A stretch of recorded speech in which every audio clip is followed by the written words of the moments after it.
a second, let me catch my breath. Where are you now?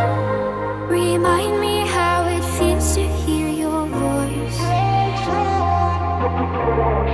I'm not gonna make it alone, la la la la la la la la la la la la. I'm not gonna make it alone, la la la la la. All of you, so today I am coming back with the new topic of the microeconomics, that is the monopoly. So do you know what is a monopoly? Monopoly where there is an only the single seller and a different buyers. Means monopoly एक ऐसी अवस्था होती है जिसका केवल एक विक्रेता होता है और उसे चाहने वाले बहुत कुछ होते हैं। तभी तो कहते हैं कि यदि आप चाहते हैं कि अपने आप में एक मोनोपोली को हायर करना, तो आपको कुछ ऐसा समथिंग कुछ हटके करना पड़ेगा और कुछ ऐसा यूनिक करना पड़ेगा ताकि आपकी मार्केट में डिमांड पड़े। अब क्वेश्चन ये आता है कि अब इस मोनोपोली को हायर करने के लिए क्या केवल शॉर्ट रन पीरियड में ही ये मोनोपोली हायर कर ली जा सकती है? नहीं, इसे हायर करने के लिए काफ़ी समय लगता है। ओके, सो द मोनोपोली को सिंपली हम लोग कह सकते हैं कि जिसका सिंगल सेलर होता है और डिफरेंट बायर्स होते हैं। अब मोनोपोलीज के भी डिफरेंट टाइप्स हैं जो कि हम लोगों ने यहाँ पे बाइफिकेट किए हैं। एक आता है natural monopoly, geographical monopoly, technological monopoly और गवर्नमेंट मोनोपोली। तो ये हम लोगों ने टाइप्स ऑफ मोनोपोलीज के बारे में भी आपको बताया है। चलिए अब हम लोग बात करते हैं कि आखिर मोनोपोली के बेसिक फीचर्स क्या हैं। There is no close substitute, restrictions of entry of a new firm, there is no close substitute। जैसे कि आज हम लोग बात करें गूगल की, हम लोग बात करें वीज़ा कार्ड की, हम लोग बात करें डोमिनोज की, बात करें KFC की, हम लोग बात करें इंडियन रेलवे की, कोल सेक्टर की। ये इतने बड़े बड़े टाइकून्स हैं जिन्होंने अपने बिजनेस की लॉन्चिंग में कुछ इंटेलेक्चुअल प्रॉपर्टी राइट्स हायर करे हैं, कुछ इन लोगों ने पेटेंट्स को हायर किया है, इन लोगों ने कुछ एंट्री बैरियर्स स्थापित किए हैं जिसके ज़रिए इनके प्रोडक्ट को कोई भी किसी भी सिचुएशन पे हायर नहीं कर सकता, जिसके कारण ये पूरे वर्ल्ड में प्राइस मेकर हैं और पूरे वर्ल्ड को रेगुलेट करते हैं। अब हम लोग बात करते हैं कि आखिर एक मोनोपोलिस्ट मार्केट की भी दो सिचुएशन से उसे गुजरना पड़ता है। एक होता है शॉर्ट रन पीरियड और एक होता है long run period. For example, आज हम लोग ये जो बड़े बड़े सेक्टर्स हैं जिन्होंने अपने आप में एक मोनोपोली पावर को हायर किया है, तो आपको क्या लगता है शॉर्ट रन पीरियड में उन्हें कभी लॉस हुआ होगा, कभी उन लोगों ने ब्रेक इवन पॉइंट पे काम किया होगा और कभी उन्हें ना तो प्रॉफिट हुआ होगा ना ही लॉस हुआ होगा। लेकिन कहते हैं ना, if there is a will there is a way, जहाँ चाह है वहाँ राह है। उन्होंने अपने काम को लेके वो लोग इतने सीरियस थे, इतने कंफर्म थे कि कभी भी उन लोगों ने उस चीज़ के साथ समझौता नहीं किया। और एक टाइम ऐसा आया कि लॉन्ग रन पीरियड में उन्होंने वाकई में जो चाहा वो कर लिया। उन्होंने मार्केट में अपनी एक ऐसी ब्रांड बना ली, उन्होंने मार्केट में अपने आप को एक ऐसे IPR ले लिया कि आज कोई भी क्लोज कॉम्पिटिटर उनको कॉम्पीट कर ही नहीं सकता। तो इसे कहते हैं मोनोपोलिस्ट। तो चलिए हम लोग देखते हैं कि शॉर्ट रन पीरियड में मोनोपोलिस्ट को किन किन फेसेस से होके गुजरना पड़ता है। For example, if you want to open some startup and you also want to hire some monopoly, so in which phases you have to be undergone. Okay, now let's first start the normal profit. The normal profit is a stage where there is no profit, no loss. Okay, चलिए हम लोग समझते हैं। देखिए, monopolist market का जो curve होता है वो थोड़ा सा डाउनवर्ड स्लोपिंग होता है और परफेक्ट मार्केट का जो कर्व होता है वो हॉरिजॉन्टल एक्सिस होता है। ठीक है, अब आपको देखिए, एक पढ़ाने का एक बहुत अच्छा तरीका बताती हूँ। आप लोग डिफरेंट बुक्स को जब स्क्रॉल करते हैं तो आपको समझ में ही नहीं आता कि आपको लिखना क्या है और आप परेशान होते रहते हैं और आप कुछ कंटेंट लिख नहीं सकते। तो अभी हाल ही में मैं अपनी एक डिजिटल बुक लॉन्च कर रही हूँ जिसमें आपके पास सारे कंटेंट्स के PDF दिए हुए होंगे। आप चाहें तो उसे पढ़ें और मात्र 10 दिन में आप अपने एग्ज़ाम्स में या कोई भी कॉम्पिटिटिव एग्ज़ाम्स जो कि इकोनॉमिक्स से रिलेटेड हैं उसे आप अच्छे मार्क्स को स्कोर कर सकते हैं। तो चलिए हम लोग बात करते हैं नॉर्मल प्रॉफिट की। एक मोनोपोलिस्ट नॉर्मल प्रॉफिट कब हायर करेगा? सिंपल। फॉर एग्जाम्पल, जहाँ एवरेज कॉस्ट बराबर होगी उसकी एवरेज रेवेन्यू के, मीन्स औसत लागत बराबर होगी औसत आगम की। फॉर एग्जाम्पल, मैंने एक बिजनेस खोला, I want to earn monopoly, मैं एक अधिकार हायर करना चाहती हूँ, लेकिन आज खोला और आप चाहते हैं 2 साल में ही मुझे सब कुछ मिल जाएगा। Not at all. आपको हर दिन, हर वक्त, हर टाइम कुछ नए आइडियाज़ लेने पड़ेंगे और उस काम को आपको कैरी ऑन करना पड़ेगा, तब कहीं जाके लॉन्ग रन में आपको प्रॉफिट मिलता है। लेकिन भला अभी ही बिज़नेस स्टार्ट किया है और मैं अभी ही सब कुछ हायर कर लूँ, तो ये आपकी केवल एक मिथ है। तो अभी मैंने बिज़नेस शुरू किया है, तो स्टार्टिंग में क्या होगा, मुझे क्या न तो प्रॉफिट होगा न लॉस होगा। मीन्स मैंने 5 करोड़ रुपया लगाया है तो मुझे 5 करोड़ की ही इनकम होगी। तो नॉर्मल मोनोपोली की सबसे बड़ी खासियत क्या होती है कि इसका डिमांड कर्व डाउनवर्ड स्लोपिंग होता है और वहाँ एवरेज कॉस्ट इक्वल्स टू क्या होती है, एवरेज रेवेन्यू होती है। आप इजीली देख सकते हैं कि एवरेज कॉस्ट इंटरसेक्ट कर रही है एवरेज रेवेन्यू को इक्विलिब्रियम पॉइंट पे, जहाँ प्राइस इक्वल्स टू C है। मीन्स मार्केट में आप लोगों ने उसे 5 करोड़ में बेचा है और आपकी लागत भी 5 करोड़ की लगी है। तो this term is known as a normal profit. Okay, so आइए देखिए कितना अच्छे से मैंने आपको समझाया। केवल आप ये मेंशन कर दीजिएगा, आपका मकसद पूरा हो जाएगा। Let's start about the abnormal profit. तो एबनॉर्मल प्रॉफिट मीन्स हो सकता है कभी किस्मत अच्छी चली है कि शॉर्ट रन पीरियड में ही आपको प्रॉफिट हो गया है। क्यों? क्योंकि मार्केट में डिमांड बढ़ गई है। तो उस सिचुएशन में क्या होगा कि एबनॉर्मल प्रॉफिट कब होता है? जब आपका एवरेज रेवेन्यू ज़्यादा होता है एवरेज कॉस्ट के। तो चलिए आप इस डायग्राम को देख सकते हैं। यहाँ मेरा एवरेज रेवेन्यू कर्व ऊपर की तरफ है और एवरेज कॉस्ट कर्व है जो नीचे की तरफ है। तो मेरा प्रॉफिट एरिया क्या बन गया?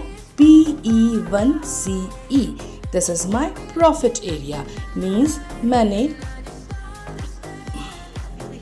50 करोड़ में माल बेचा है और मुझे माल को बनाने की लागत 40 करोड़ लगी है, तो मुझे 10 करोड़ का प्रॉफिट हुआ है। तो ये मेरा प्रॉफिट एरिया बन गया PE1CE। तो ये आपको शॉर्ट रन में प्रॉफिट भी हो सकता है और शॉर्ट रन में आपको लॉस भी हो सकता है। ओके, तो अब हम लोग बात करते हैं लॉस स्ट्रैटेजी की। तो चलिए have a brief glimpses of this loss strategy. Loss strategy में क्या होता है हम आपको बताएंगे कि लॉस स्ट्रैटेजी में क्या होता है कि एवरेज कॉस्ट होती है ज़्यादा और एवरेज रेवेन्यू होती है कम। कैसे होती है समझते हैं। 50 करोड़ मैंने 20 करोड़ मैंने लगाए हैं, 20 करोड़ की मुझे इनकम हुई है और 40 करोड़ रुपए मेरी लागत में लगे हैं। मींस 20 करोड़ मैं एक्स्ट्रा पे मैंने किया है लेकिन मुझे उतना रिटर्न नहीं मिला। भी तो आप देख सकते हैं कि ये जो एवरेज कॉस्ट कर्व है वो एवरेज रेवेन्यू से ऊपर है।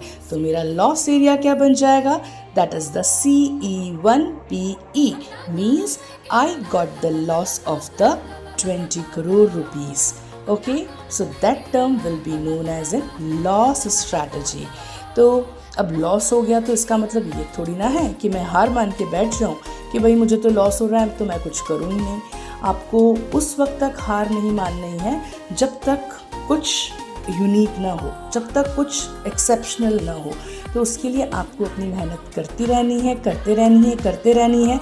तो एक टाइम जब आएगा कि you will be the price maker and you will be the rule the market. तो इसके लिए आपको शॉर्ट रन में इन तीनों टर्मोइल से गुजरना पड़ेगा। Sometimes you can be incurred a loss, sometimes you can incur a profit and sometimes you will be in an BE situation। तो ये तो बात हो गई हमारे शॉर्ट रन की।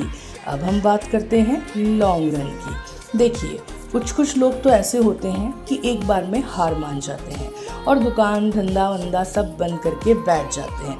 सोचते हैं इतनी मेहनत कर रहे हैं, इतना रिजल्ट तो मिल ही नहीं रहा है। बट क्या आप जानते हैं कि जो फेसबुक का जो लीडर है, ये आज ये जो गूगल के जो लीडर्स हैं, जो माइक्रोसॉफ्ट्स के हैं, जिन्होंने पेटीएम्स बनाए हैं या डिफरेंट ऐप्स लॉन्च किए हैं, ये लोग भी शॉर्ट रन में काफ़ी ऐसे फेसेस से गुजरे होंगे, लेकिन इन्होंने हार नहीं मानी। तो आज लॉन्ग रन में ये लोग वाकई में प्राइस लीडर बन के बैठे हुए हैं कि जहाँ बैठ के केवल एक बटन प्रेस करके they are earning $1 trillion and millions of the money. Okay, तो इसके पीछे रीज़न ये है कि आपको शॉर्ट रन में इन तीनों फेसेस से होके गुजरना पड़ेगा। लाइक कभी लॉस है ना, कभी एबनॉर्मल प्रॉफिट और कभी नॉर्मल प्रॉफिट। अब क्या हो गया, बिजनेस को जमते 1 साल हो गया, 2 साल हो गया, 3 साल हो गया, और यदि हम लोग कह सकते हैं कि 10 साल हो गया। अब क्या हो गया कि मार्केट में आपकी एक बहुत ही अच्छी इमेज जम गई। तो उस सिचुएशन में क्या होगा कि लॉन्ग रन पीरियड में आप लोगों ने एंट्री कर ली। एक मोनोपोलिस्ट को लॉन्ग रन में ऑलवेज सुपर नॉर्मल प्रॉफिट होगा, और वो सुपर नॉर्मल प्रॉफिट उसे क्यों होगा, इसके पीछे रीज़न है because he is an single seller. उसने शॉर्ट रन्स में अपने आप से हार नहीं मानी, वो काफ़ी फेसेस से गुजरा। कभी उसका बिजनेस ठप हुआ, कभी उसने प्रॉफिट कमाया और कभी उसने लॉस कमाया, लेकिन उसके बावजूद भी उस मोनोपोलिस्ट ने दिन भर न्यू कॉन्सेप्ट्स पे वर्क किया, नई कॉम्पिटिटिव एडवांटेज हायर करी और न्यू टैलेंट्स और न्यू क्रिएटिविटीज़ पे वर्क किया, जिसके कारण मार्केट में उसकी डिमांड बढ़ गई। और लॉन्ग रन में एक बार डिमांड बढ़ जाती है तो आपकी डिमांड को घंटा कम नहीं हो सकती। तो ये सब करने के लिए आपको स्टार्टिंग में तो झटके खाने ही पड़ेंगे। तो इसीलिए चलिए हम लोग इसके लॉन्ग रन का डायग्राम देखते हैं। लॉन्ग रन में a monopolist will earn only the super normal profit. आप देख सकते हैं कि यहाँ पे एवरेज कॉस्ट कर्व जो है वो नीचे है और एवरेज रेवेन्यू कर्व जो है वो ऊपर है। तो हमारा जो प्रॉफिट एरिया बन जाएगा that will be the PCE1। Sorry, I forgot to mention EE1। तो मैं आपको बता सकती हूँ कि यहाँ आपका प्रॉफिट एरिया होगा that will be the PCE1। Means 50 crore यदि लगाए हैं तो आपने 60 करोड़ में माल बेचा है, मीन्स आपने 10 करोड़ का मुनाफा कमाया है। अब आखिर अक्सर ये क्वेश्चन पूछा जाता है कि एक मोनोपोलिस्ट लॉन्ग रन में सुपर नॉर्मल प्रॉफिट क्यों अर्न करता है। ज़्यादा दिमाग लगाने की बिल्कुल ज़रूरत नहीं है। You have to tell only the one thing, because it is an long run period और उसका कोई क्लोज कॉम्पिटिटर है ही नहीं। वो एक सिंगल सेलर है जो पूरे मार्केट में प्रोडक्ट्स को बनाता है। उसके पास IPR है, इंटेलेक्चुअल प्रॉपर्टी राइट्स हैं, कॉपीराइट्स हैं, पेटेंट्स हैं। उसने एंट्री एरियाज के ऊपर बैन कर रखा है, रेस्ट्रिक्शंस कर रखा है। इसके कारण आज मार्केट में उसकी डिमांड है। इसीलिए monopolist earn the super normal profit. इसी के साथ हमारा नेक्स्ट टॉपिक पढ़ेंगे।